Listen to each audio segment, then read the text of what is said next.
Okay, all right, let me have you guys settle down, please, and we'll get started on today's content.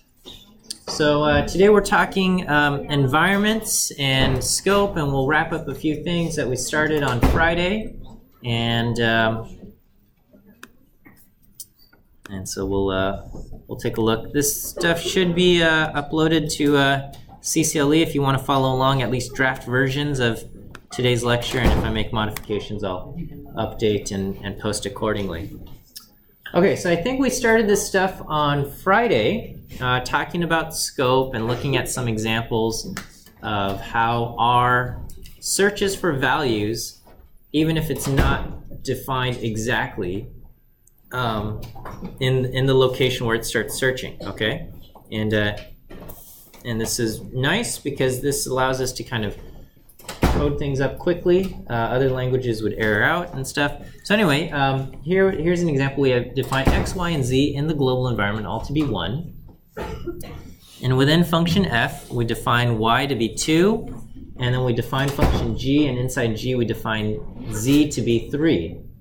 And when we call f, it's going to ask us to return the value of g, which is the values of x, y, and z added together. And so when it searches for x, it doesn't find it in g, it doesn't find it in f, and it finds it in the global and takes on the value 1.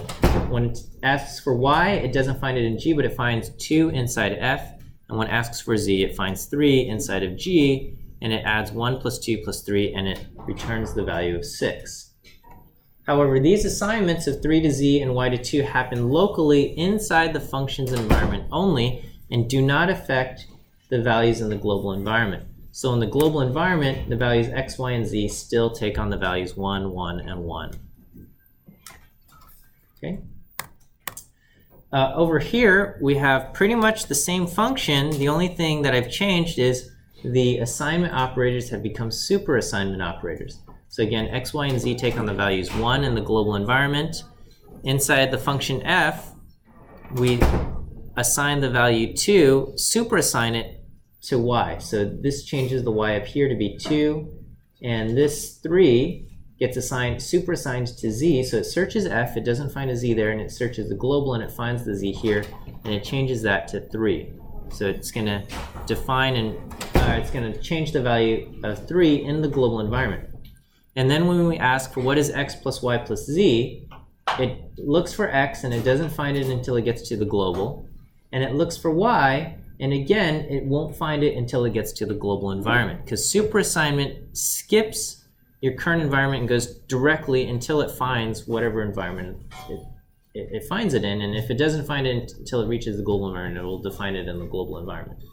And then again, for z, it looks for z, and it won't find it until the global environment, and it has the value 3. So it returns 1 plus 2 plus 3, and we get 6 again. And when we ask what is x, y, and z in the global environment, they have now been changed to 1, 2, and 3. Okay. Another one of these examples, I have x, y, and z as 1 in the global environment. Within function f, I define the value 2. I define y to take on the value 2.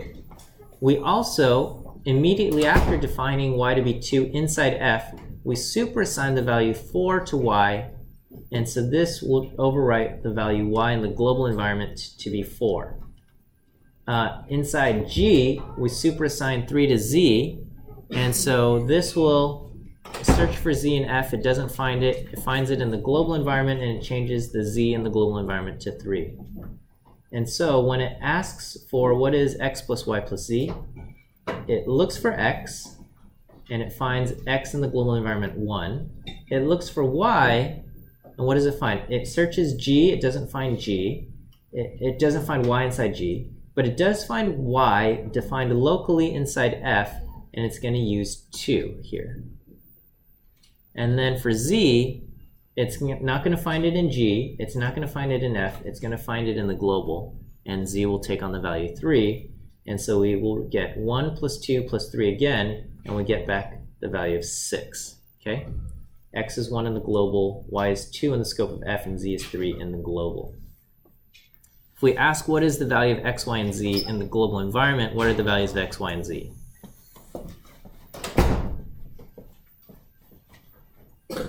x, y, and z in the global environment is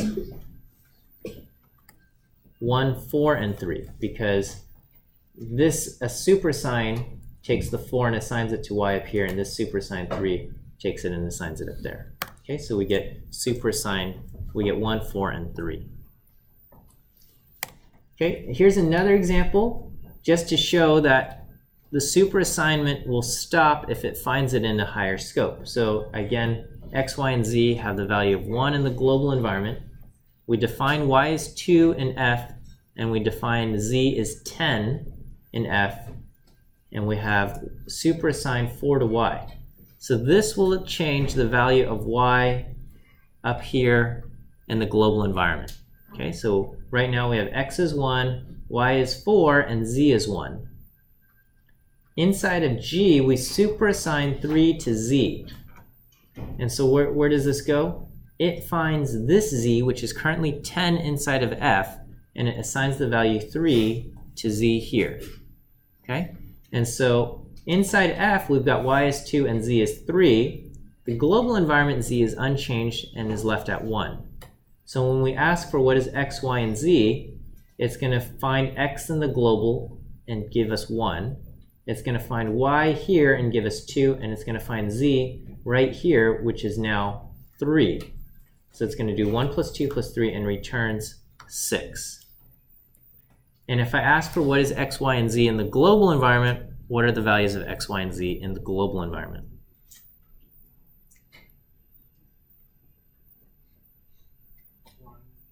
One for x. What is y?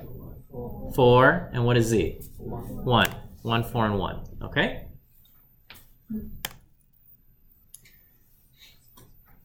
I know I've spent a lot of time talking about superassignment, and you might be tempted to use superassignment, but I have to tell you, do not use superassignment. Superassignment is important for understanding how R handles values, how R handles scopes and environments, and it's useful in these teaching things, but they're like 99% of your cases, you do not need to use superassignment in your functions, okay? There is a legitimate case to use superassignment, and we'll talk about that when we talk reference class objects, but outside of that, you should never have to use superassignment. I don't know if some of you have started using superassignment in your tic-tac-toe problems and games that you're creating, but if you have, I urge you, change it and don't use superassignment, okay? Superassignment just makes it a lot harder to track down errors. So here's an example where somebody thinks, oh, you know, this is what I want to do, and so I'm going to use superassignment in this way.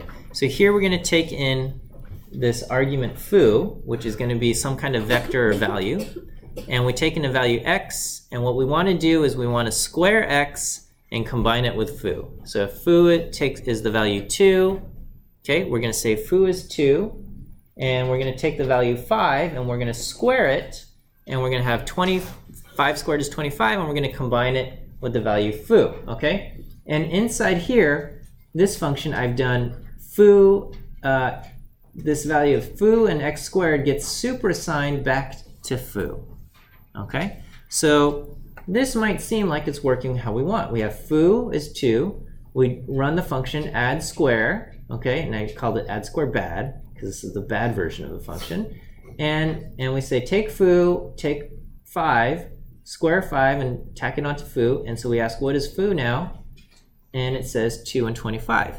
And it's like, oh, well that works, superassignment's great, okay? But no, it's not, because let me give you an example here where it's probably not going to do what you want. So here we take on a value 10 and we assign it to the object bar, okay? And we're going to do add square bar, comma 5. And so what we might expect is we would expect 5 squared, 25, to get attached to 10, and we're probably expecting 10, 25.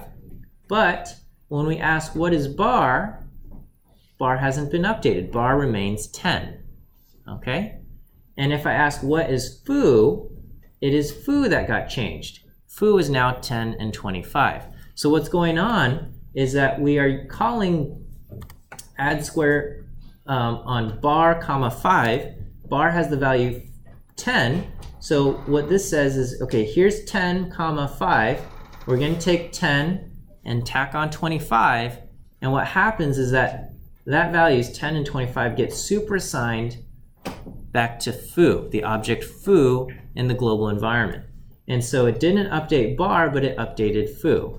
Okay? And this can be a huge problem because we are modifying the object foo inside this code here. We create bar and we modify the object foo inside this code, and there's no mention of foo anywhere here. Okay, when we call the function add square bad, there's no mention of foo, which means later on you're running your program and you're like, why is this 10 and 25? I never told it to become 10 and 25. And you go, where am I updating foo? You would need to recall in your mind that inside add square bad there is a super assignment operator that updates the value foo, okay? But, you know, are you going to remember that you used super assignment and you assigned it to foo if you stop working on your code for a couple days and you come back 3 days later? Are you going to remember these things? Probably not. And so when you're trying to track down why things are going wrong here, it's really hard to know that the update to foo happened inside this code, even though there's no mention of foo anywhere here. Okay, you would have to know the internal operation of the code and say, oh yeah, I did a super assignment operator here, right? And these are just super simple examples, but you know, chances are, you know, you write some code with a lot more lines of operations, and if it's not explicitly clear where the assignment is happening, you can run into a situation where you are scratching your head wondering why we have 10 and 25 here, even though you never explicitly updated the thing. Okay, so my recommendation is, instead of using super assignment, just have your function return a value and then explicitly assign that return value somewhere. Okay, so here I've recreated the function. It's add square good. It takes in the argument baz and x, and it's going to take return baz and x squared combined. Okay, there's no assignment happening here. Okay, so there's no super assignment. It just returns this value. And so here, if I say baz is 9 and we do add square good baz 5, it returns the values 9 and 25. Okay, and it just returns this. It does not update baz. If we ask what is baz, baz still remains 9. And if I want to use this output 9 and 25, I have to explicitly assign or explicitly store this output somewhere. Okay, and it's an extra step. Yes, you have to create an assignment operator here, but it will make your debugging a lot easier because all of the assignment is being done explicitly. Okay, so over here, if we've got foo is 2 and we do add square good, the assignment, when we say combine foo with 5 squared, that assignment is clear. Okay, and we can see, okay, what is the value of foo? It's 2 and 25. And if we're wondering where did this happen, we can see very clearly that foo was updated in this operator here when we did the assignment. Okay, over here, here's bar. Bar is 10. We combine bar with 5 squared. Okay, and we explicitly assign it right here back to bar. And so bar gets updated to 10 and 25. And again, if we're ever wondering why the value is 10 and 25, we can trace back our code and we can easily identify the assignment happening. Okay, it's not happening in the background mysteriously back here. It's not changing our values secretly. All of the assignments are being done clear. Okay, and so all you have to do is search for where the object is being updated. And so in your tic-tac-toe thing, you know, you're probably keeping track of your game in some kind of variable called state, the state of the game. And you'll want to be able to update that, right? Like player X wants to go in position 5 and you need to update state. Okay, so in your update function, you might be tempted to super assign the result back to state. But I would say don't do that. Your update function should return the updated state, and you will just take that updated state and directly assign that updated state back to the state variable, okay? And it will overwrite the state variable, and and that way state gets updated, and the assignment operator is very clear as to where it's happening, okay? Is that all right?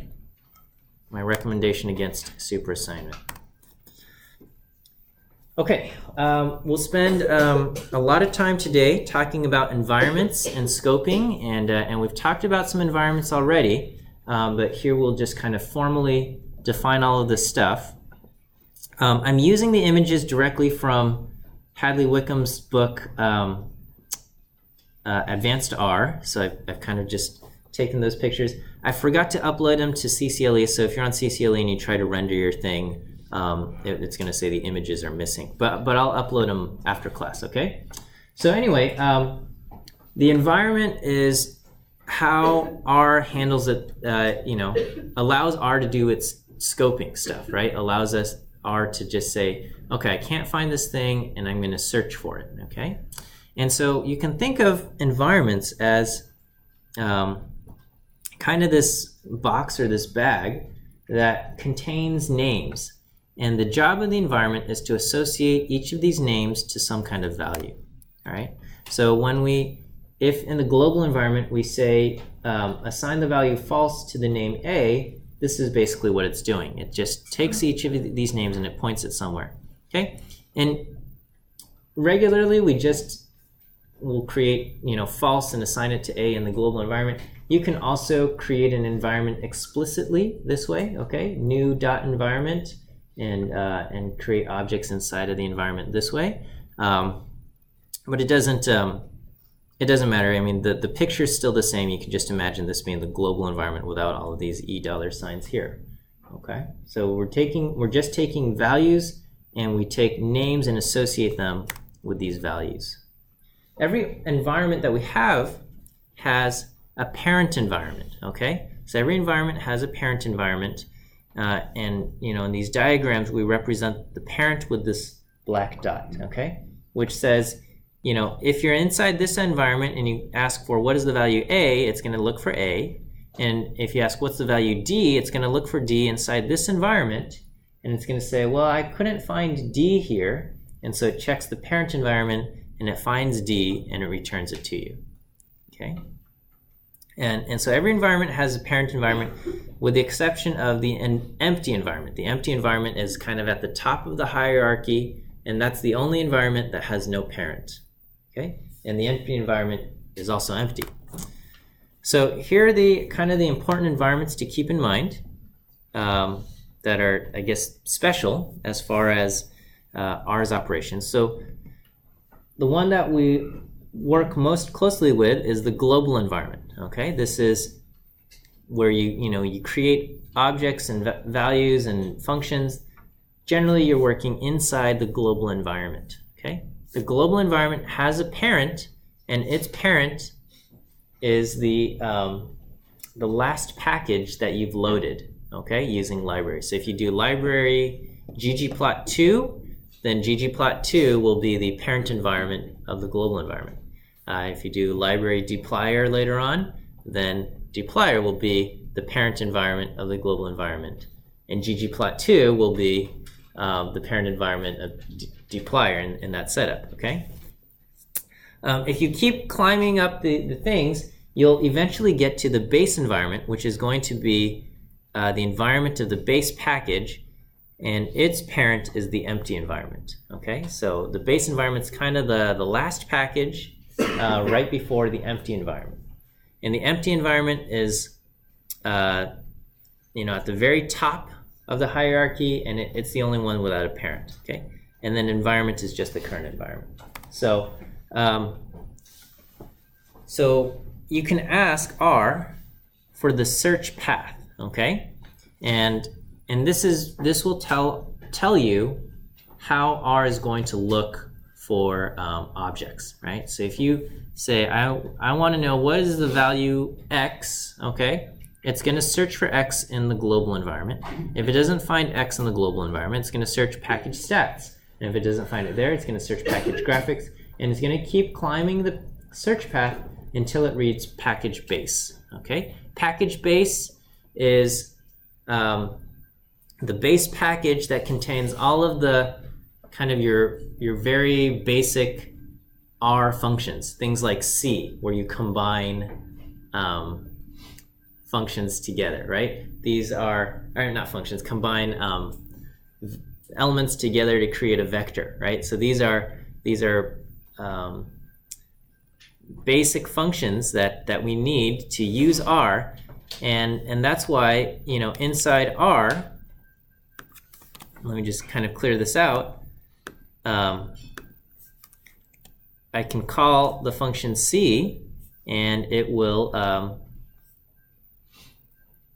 it works, okay? Even though I haven't defined, so inside my global environment, there's nothing. My global environment's completely empty, but the function C works, obviously, right? C, I combine 3, 4, and 6, and it combines those.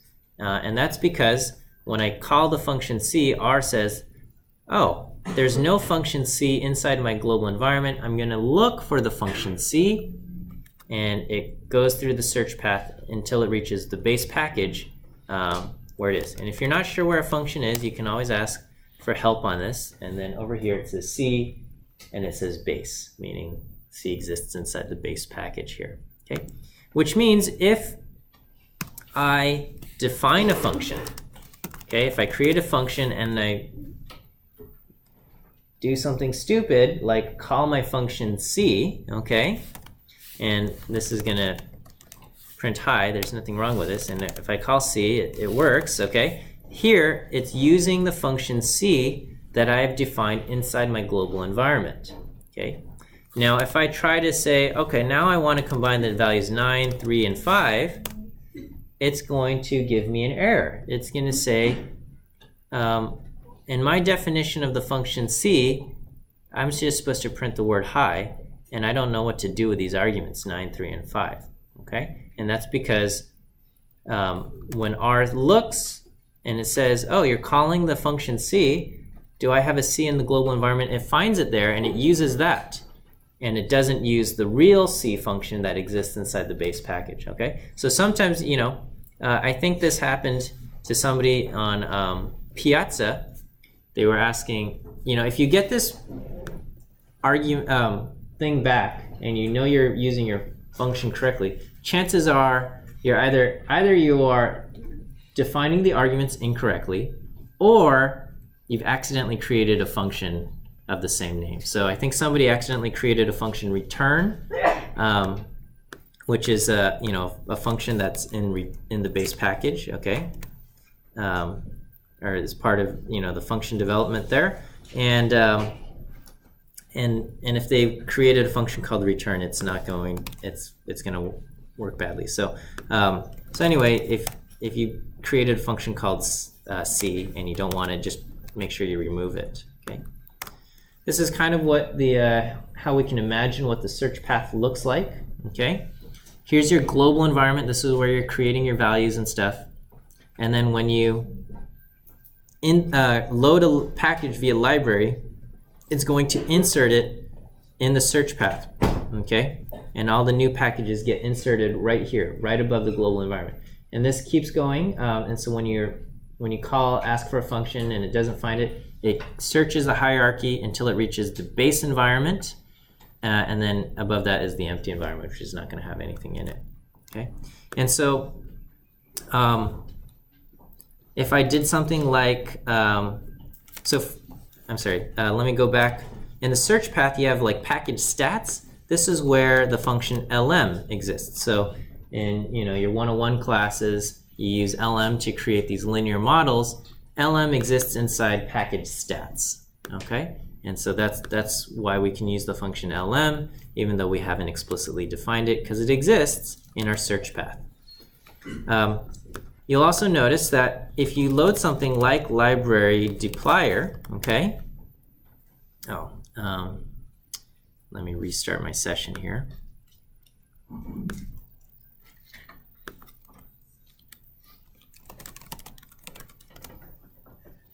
Okay, when I load library dplyr for the first time, it kicks back a warning. It says, you know, inside dplyr, you have a function called filter, okay? There's also a function filter inside package stats. So when you call for the function filter, I just got to give you a warning. I'm going to use the filter function that's inside dplyr and not the filter function that's inside package stats, okay? It says the following objects are masked from package stats, because there is a filter. I can ask for stats colon filtered. So there's, okay, so there's a function filter that exists inside the stats package, linear filtering on a time series. And then on the other hand, when I ask for filter, there's also a filter in dplyr, okay? And so if you need to reference exactly which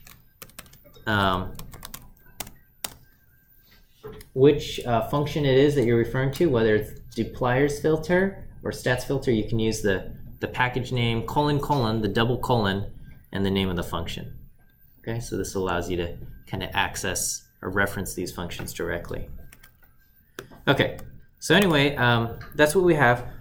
It's important that we understand how when we call a function and execute a function, there's several environments associated with a function, okay? So first of all is the function, okay, well, let me list them off. We've got the enclosing environment, the binding environment, the execution environment, and the calling environment, okay? Where the function is created is the enclosing environment, okay?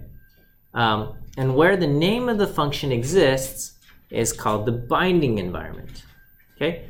For you, if you create a function in the global environment, then the enclosing environment and the binding environment will be pretty much the global environment and will be the same for everything, okay? There's a subtle difference when you're creating packages, but if you're not creating packages that are going to be available on CRAN for other people to download, we don't have to worry about the difference between the enclosing and the binding environment, okay? But the enclosing environment will serve as the function's kind of parent environment. When you run a function, it creates something called the execution environment, okay? And inside the execution environment is where values and things that are used inside the function get created and stored. And that execution environment exists only while the function is running. And as soon as the function stops running, so as soon as it returns a value, the function kills the execution environment. Everything that was in there disappears. Okay, so the execution environment just poof disappears when the function finishes running. Okay. The execution environment is also going to be associated with a calling environment. This is the environment from which the function is called. So when you if you call a function inside another function, then that execution environment has a calling environment, which is going to be inside the environment of the function where you called it. Okay, if you call a function from the global environment, then the execution environment's calling environment is the global environment. But if you call a function inside another function, then it's different. All right, so this just says, again, in most scenarios, the enclosing environment and binding environment is the same. All right, and that's really all you have to worry about.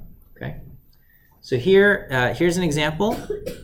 Inside the global environment, I define y to take on the value 1, and I define a function f, which says add x and y together. Okay. And if we ask the environment of f, it will say f exists inside R's global environment, okay? And this is kind of what the picture looks like in the global environment. Y takes on the value 1, we have the function f, okay?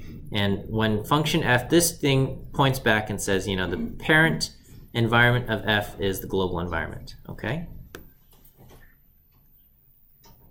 F is created in the global environment, so the global environment is the enclosing environment.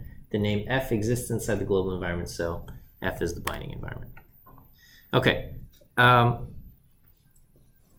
99% of the time, you don't have to worry about the difference between the enclosing and binding environment because they're going to be the same. It only makes a difference in terms of package namespaces. So if you're going to create a package and you're going to release it out to the world in CRAN, then you have to start thinking about the difference between enclosing and binding environments. But probably that's not going to be you, at least not right now.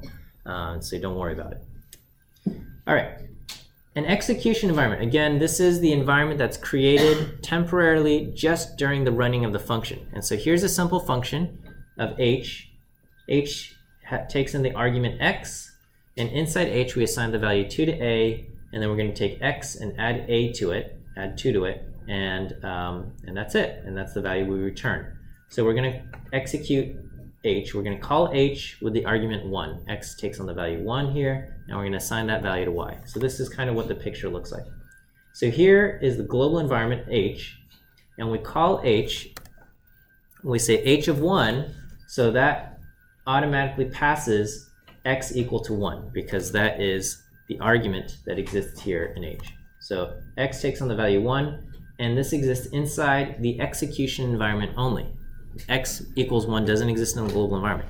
Okay, within the execution environment, this dotted sandbox here, we assign the value 2 to a. Okay, that's this line of code here.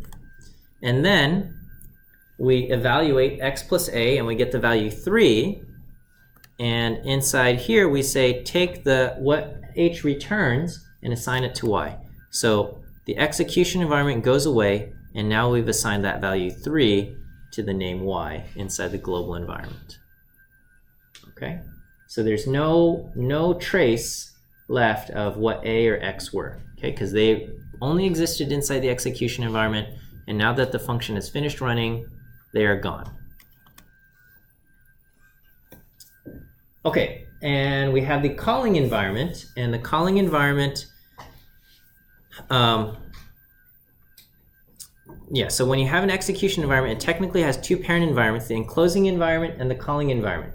If you call a function from the global environment, then the global environment will be the calling environment. But sometimes you might call a function inside another function. And in that case, the calling environment is where the function is called, or where you ask for the function. And if you're asking for it inside another function, then that's the calling environment. The enclosing environment, the kind of traditional parent environment that we think about that handles the scoping, is still the environment where the function was created, okay? So our scoping rules, you will use the enclosing environment. So if the function's looking for values, it looks in the enclosing environment, okay?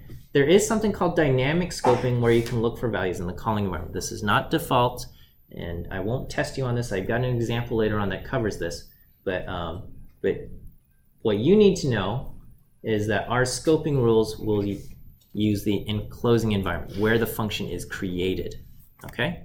So I have a quiz. I asked the last class if they wanted to do like the little online polls to respond to the quiz, and they all said no, so I'll act like my feelings weren't hurt, but here we go. Okay, so here I've got x is 0 and y is 10 inside the global environment, okay? And we define a function g. Inside g, x is 2 and y is 100, and we call h, okay? And we define h in the global environment, and inside h we say x is 3, and we're going to return the value x plus y. So, sorry, this got formatted weird, but if I call h right now, if I say, well, what is h parentheses, what will h return? So don't shout it out, but just write down what you think, or in your head say, I think h will return this value, and we'll see if you're right. Okay? So in the global environment, x is 0, y is 10. We're calling h. Inside h, we say 3 is x, and we're returning the value x plus y. Okay, so what is h? H will return what? 13. H will return 13. So when I call h, it returns 13. Okay? Next question, what will g return? So over here, I call g. And when G executes, it's going to say 2 is X, Y is 100, and it calls H inside of G. And again, H says X is 3, and we return X plus Y. Okay, so write down what you think G will return if I execute G. Okay, and what is G? What will G return? G returns 13. Okay, that's all right. Okay, so what happened? Why is G returning 13? Now, I appreciate your taking stepping out in faith, and because nobody else had the courage to say anything. So bravo on being brave. Okay. So G returns 13. Why? Because in G, we define X as 2 and Y as 100, but we just call H, okay? And when we call H, it calls H over here, and again, R uses the enclosing environment, the environment where H is created. H is created inside the global environment to power the scoping, so it's gonna say X is 3, okay? X takes on 3. And when it asks for Y and it can't find Y inside H, it goes to the enclosing environment, the global environment, and says Y is 10 because H is defined inside the global environment. So that's why it takes on 3 for X and Y is 10 and it returns 13. Okay? Okay. Here we'll try this. X is 0, Y is 10, and I define a function J, and inside J, X is 2, Y is 100, H is defined inside of J, X is 50 inside H, and we ask for X plus Y, and we call H inside of J. So if I execute J, what will J return? J will return 150, okay? Because here we want what H returns, and so when H runs, X has the value 50, and it's going to add Y to it. So we say, what is X plus Y, okay? And so we have 50 for X, and when it searches for Y, because H is defined inside of J, it looks for the Y inside J first, and it finds Y is 100 inside of J. So it's going to do 50 plus 100 because H's enclosing environment is J, because it was defined inside of J. So it returns 150. Is that a question? Or a stretch? Okay, a stretch. That's fine. Okay, I've got more examples in this script. It was just a little bit too complicated to format it was just too many lines of code to format correctly in the thing. Okay, so let me just kind of clear out my environment and we'll just take a look at these things. Okay, so here I've got A is 1 inside the global environment and B is 2 in the global environment. So in the global environment, I got A is 1 and B is 2. And I'm going to define a function L, which just prints out A and B, okay? L doesn't take in any arguments. It just prints out A and B. So when I ask for L, what's it going to print out? This one's not a trick question. This one should be easy, and it's going to print out 1, 2, right? Because it's looking for A, it looks for B in the global environment, and it prints those out. Is that okay? Okay, over here, again, we still have A and B as defined as 1 and 2 in the global environment, and here I'm going to define a function M. Inside M, I assign the value 4 to A, and I call the function L. Again, L says print out A and B. So what will M return when I call it? It returns 1 and 2 because what happens is when L gets executed, L says I want the values of A and B, and because L is defined in the global environment, it's going to search for the values A and B inside the global environment and return those values 1 and 2. Is that okay? Okay, over here, I have function n, and inside function n, I assign the value 4 to a, and we define a function L that says print a and b, and when we execute L, what will it return? And then n returns L, okay? So when we execute n, what will n return?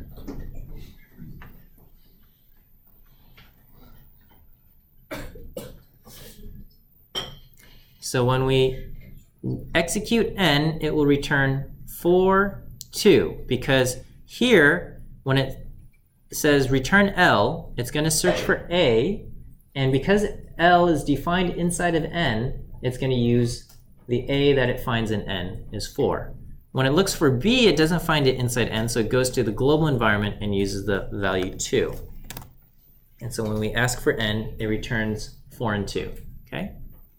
Are you guys able to see this down here? Maybe I'll shrink this a tiny bit. Okay. All right, this one's a bit of a doozy here, but we'll work through it. Okay, here I'm defining a function O. Inside O, I say A takes on the value 4. And inside O, I'm going to call the function L 3 times, okay? So A takes on the value 4, and inside O, I call L. Okay, what will this L print out? So here, L, okay, L does not exist inside O yet. It hasn't been defined inside O. So it's going to use the L in the global environment, and it's going to print out 1 and 2, because it's going to look for A and B in the global environment, and it's going to print out 1 and 2. And then on the next line, I define the function L inside of O. Okay? And then I call L. So now that L has been defined inside of O, and I call L here, what will this L print out? It'll use the A that's inside of O, and it'll print out 4, and then it will look for B, and it finds it in the global environment, and it prints out 2.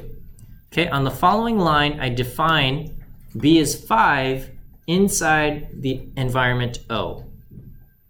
And then I call L one more time. And what will this L return? 4 and 5, because it's going to use the L that's defined inside of O, and when it runs that, it's going to look for A and B inside the environment O, its parent environment, and it's going to find 4 and 5 for A and B. And so here, I'll define this function O, and when I execute it, indeed, it runs it 3 times, and it goes 1, 2, 4, 2, and 4, 5. Okay? So, make sure if you understand what is happening here and why we're getting different values, even though we're calling L the exact same call of L 3 times and we're getting different values, but if you understand where R is scoping and finding these values, then it means you've got a decent handle on this topic here. Okay? Is that okay? All right. Now I'm going to give you some examples of dynamic scoping. You are not going to be tested on this, but because I made kind of a big deal about dynamic scoping in the calling environment, I felt like you should see an example of this. Okay. So first of all, I'm going to just kind of delete everything out of my environment, and we'll go back to these examples. So X is 0 and Y is 10, and H, if does not use dynamic scoping here, we're going to just say H takes on the value, inside H, X takes on the value 3, and we're going to return X plus Y. So when we call this, it returns 13. No problem there. And over here, we've got G, and X takes on the value 2, and Y takes on the value 100. But when I call H, in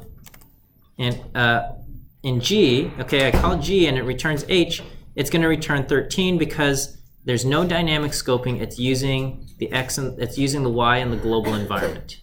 Okay, so it's using that 10, not this 100.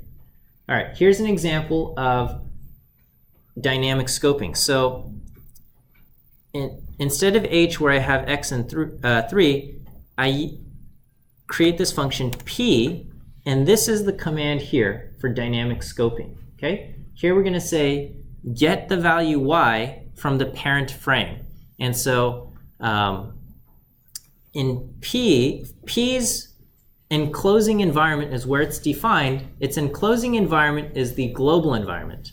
But when you say use parent.frame, it's going to use, it's going to search for y in the calling environment, okay? So here it's going to say, get the value y from the calling environment, assign 3 to x, and return x and y. So this is what we have. So if I call P right here in the global environment, it's going to find the value 10 in the calling environment because I'm calling it from the global environment. So the calling environment is the global environment, and it takes on the value 10 and it returns 13, okay? Over here, I've got the function r, and I have x is 2 and y is 100 inside of r. And now I call P within r. And because P says get y from the parent frame, when we run r, it's going to look for the y not in the global environment, which is its enclosing environment. It's going to look for y in its calling environment, which is 100. And so when we call this, it returns back 103. Okay? And so this is an example of dynamic scoping, which R allows for to get you values from the environment from which the function is called, rather than the environment where it was created. Okay? You don't have to know how dynamic scoping works. Okay? What's important is that in like 99% of cases, when R pulls its values for scoping, it's from the enclosing environment. It's from the environment where the function is created or defined, and it's not from the environment where it's called. Okay, so we will end here, and we'll see you guys on Friday.